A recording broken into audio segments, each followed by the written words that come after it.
Bonjour à tous et à toutes, donc on se retrouve aujourd'hui pour parler de l'allaitement et surtout de comment survivre à la première semaine de l'allaitement. Donc ça paraît un petit peu drastique ce que je vous dis, pourquoi survivre, est-ce que ça fait si mal que ça?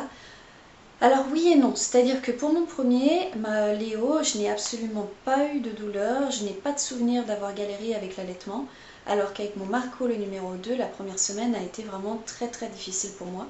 C'est pour ça que j'ai envie de vous donner un petit peu les choses que j'ai fait pour la passer, et puis ouais, les petites astuces que j'ai vraiment pour vous. Donc la toute première chose que je voudrais vous présenter, c'est ce petit panier. Alors j'appelle ça ma feeding station ou ma station d'allaitement. C'est un panier qui me suit partout, ou bien vous pouvez le garder à l'endroit où vous avez l'habitude d'allaiter. Donc si c'est sur votre canapé, à côté du canapé, juste à côté, vous avez ça toujours avec vous. Ça va vous éviter d'avoir à vous relever tout le temps ou d'avoir à demander à quelqu'un de vous passer une bouteille d'eau ou un mouchoir, etc., etc. Donc qu'est-ce que j'ai dans mon petit panier? Une bouteille d'eau, super important. Moi je sais pas pourquoi, mais à chaque fois que je commence à allaiter, j'ai une soif terrible qui m'arrive. Donc si j'ai pas ma bouteille d'eau à côté, il faut que je me relève. J'ai également un livre, si j'ai besoin, on a tendance à utiliser notre téléphone, j'essaye de moins l'utiliser, donc je prends un livre, des mouchoirs, une pompe en silicone. Alors la pompe en silicone, je la trouve géniale, ça coûte vraiment pas très cher. Et puis vous allez, alors quand vous allaitez, vous avez forcément, enfin pas forcément, je pense pas, mais moi j'avais mon deuxième sein qui se tendait et qui commençait à goûter, à perdre du lait. Donc c'est assez désagréable et puis on a l'impression en plus qu'on est en train de gaspiller son lait. Donc c'est là qu'arrive cette petite pompe en silicone qui sert de recueil. Donc simplement vous retournez la partie supérieure, vous la mettez contre votre sein, vous refermez et en fait par moyen de succion ça va rester collé et ça va récupérer tout votre lait qui goûte. Donc ça vraiment super intéressant, vous pouvez réutiliser votre lait en plus après. Je vous mettrai les petits liens en bas pour les retrouver. Ensuite, j'ai beaucoup utilisé la première semaine ces petites compresses. Donc ce sont des compresses d'allaitement, vous allez pouvoir les mettre sur votre téton, dans votre soutien-gorge. Les composés sont comestibles, donc ne vous inquiétez pas, pas besoin de nettoyer avant de mettre le bébé au sein. Et vraiment ça soulage si vous avez des crevasses, des coupures ou même simplement un téton douloureux. Vous allez vraiment adorer ce genre de produit-là. Ensuite, j'ai du paracétamol. Alors, paracétamol, je l'ai plutôt utilisé moi par rapport aux contractions utérines qui ont été très très fortes avec Marco, avec mon deuxième. Donc, à chaque fois que je le mettais au sein, mon utérus se contractait vraiment très très fort. Et si j'avais pas le paracétamol, vraiment je galérais. Donc, pensez à le prendre un petit peu avant votre allaitement pour que ça fasse effet pour quand vous allaitez.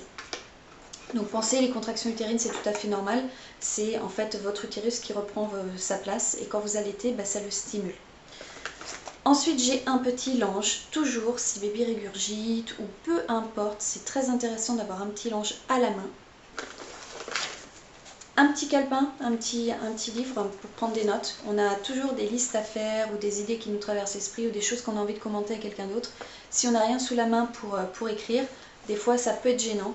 Donc moi j'ai toujours ça, un petit calepin et un crayon sous la main. Et puis la dernière chose, ce sont des petits snacks, des petites collations. Donc des barres de céréales protéinées ou des noix de cajou pour moi. Voilà, moi je pense que c'est utile d'avoir ça sous la main pour éviter encore une fois d'avoir à se relever. Ensuite, toujours parce que vous allez avoir les seins qui coulent, des petits coussins d'allaitement. Donc ceux-là viennent de chez Imse Vince. Ils sont en polyester, en polaire. Et puis ceux-là sont de chez Petit Lulu. Donc vous avez un côté coton et un côté polyester. Donc ouais, pour donc les coussins d'allaitement. Ensuite, j'ai pensé à un truc, j'ai oublié de vous les enlever. Pardon. Les petits coquillages d'allaitement, comme ça. Donc je ne sais pas si vous connaissez, si vous en avez entendu parler. Donc j'ai pris cela sur le site de Bébé Nacre. C'est pour vraiment protéger vos tétons après la tétée. Donc ce que je fais moi, donc je squeeze un petit peu, j'appuie sur mon sein pour récupérer quelques gouttes de lait. Je masse mon téton pour... Alors il faut savoir que le lait, j'avais fait une vidéo il y a un petit moment de ça. Vous pouvez aller la voir, c'est très intéressant. C'est sur toutes les les bénéfices en fait du lait. Donc c'est cicatrisant, c'est antibactérien, ça fait vraiment plein de choses. Donc n'hésitez pas, après la tétée, vous massez votre téton avec du lait et puis vous posez le coquillage dessus. Donc ça va permettre que le lait, que votre téton sèche naturellement et puis qu'il ne frotte pas contre les habits ou contre les coussins d'allaitement ou peu importe. Ça va vraiment l'aider à se cicatriser entre deux tétées. Donc pour moi ça c'est un indispensable. S'il n'y a qu'une chose que je devais vous recommander, ça serait bien ça, vraiment c'est ça va vous sauver votre allaitement, vraiment. Donc n'hésitez pas, il y en a sûrement plusieurs, il y a plein de choses différentes, mais moi c'est celui que j'ai utilisé, vraiment génial. Donc au jour 2, j'ai vraiment eu des grosses douleurs au niveau des tétons parce que mon petit Marco ne prenait pas bien le sein, donc du coup il mâchouillait le téton. C'était vraiment très désagréable. À chaque fois que je le mettais, j'avais comme une décharge électrique. J'ai vraiment hésité à me dire, est-ce que j'arrête l'allaitement ou est-ce que je continue? Parce que c'était vraiment des moments très difficiles. Vraiment, je le voyais, au moment où je le mettais au sein, je serrais les dents, je grinçais les dents vraiment. C'était très difficile. Donc, une de mes amies m'a prêté un tire-lait électrique. Donc ça, c'est la marque Medela. Et ben, ça m'a vraiment beaucoup aidé parce que comme je tirais mon lait, il n'y avait personne qui me mâchouillait le téton entre temps. Et puis la manière dont ces tire-laits sont faits, ça tire pas du tout de la même manière. Et du coup, ça ne vous fait pas mal. Alors c'est vrai que celui-ci, le Medela, il a une différence de pression, donc je le mettais au plus bas pour qu'il tire le moins fort possible au début, puis après j'augmentais petit à petit si je pouvais le supporter. Et ça a vraiment été très bien.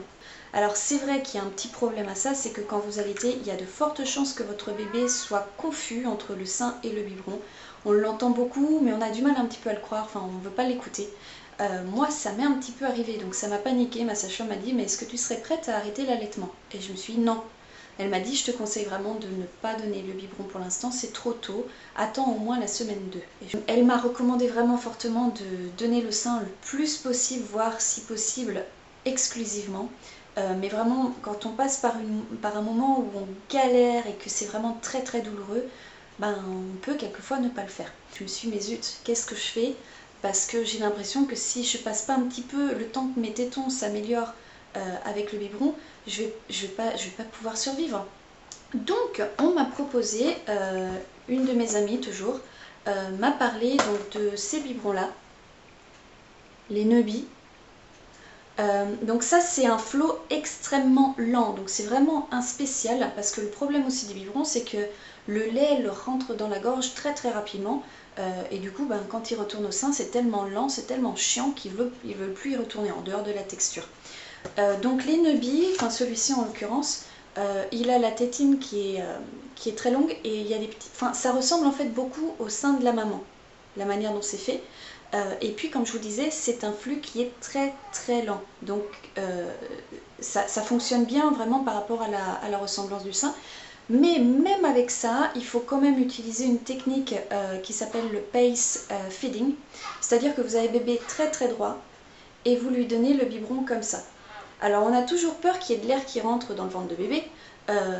Mais alors déjà d'une, s'il y a de l'air franchement, il va l'expulser avec les rots et avec l'épée.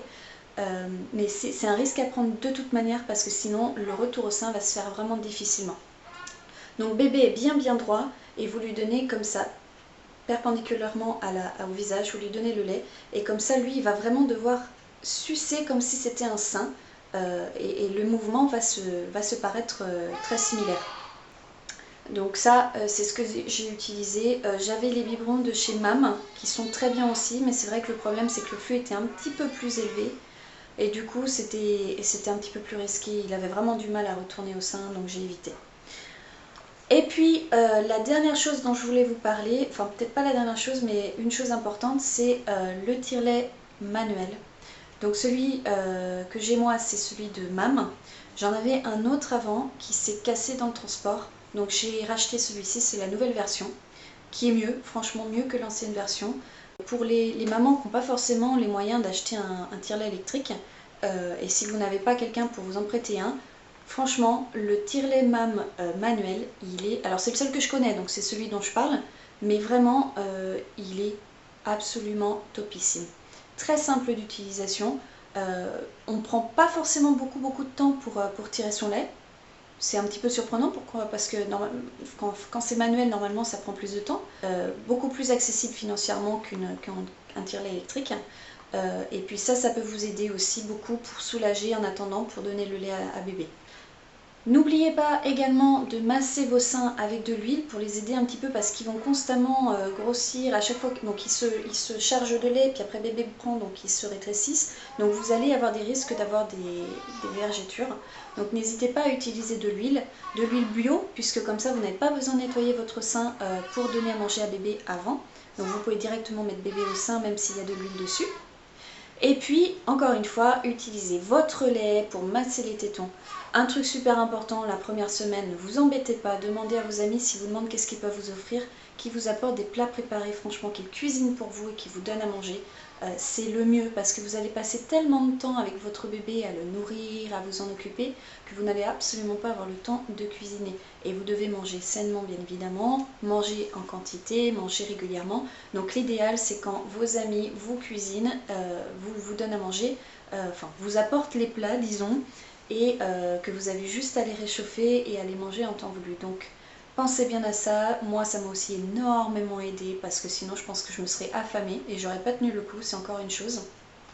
Voilà une petite liste de ce que moi j'ai utilisé pour survivre à ma première semaine d'allaitement. Donc sachez-le, certaines mamans ne vont pas avoir de difficulté la première semaine, mais ça peut venir la deuxième ou la troisième semaine. Le bon côté des choses, c'est que ça ne dure pas dans le temps. C'est vraiment un moment, le temps que votre poitrine, vos tétons s'adaptent à la tétée. Peut-être que bébé s'adapte aussi parce que certains vont avoir les petits... la langue qui est mal attachée, enfin il y a plusieurs choses qu'il faut quand même vérifier avec votre pédiatre, pourquoi bébé ne s'attache pas bien.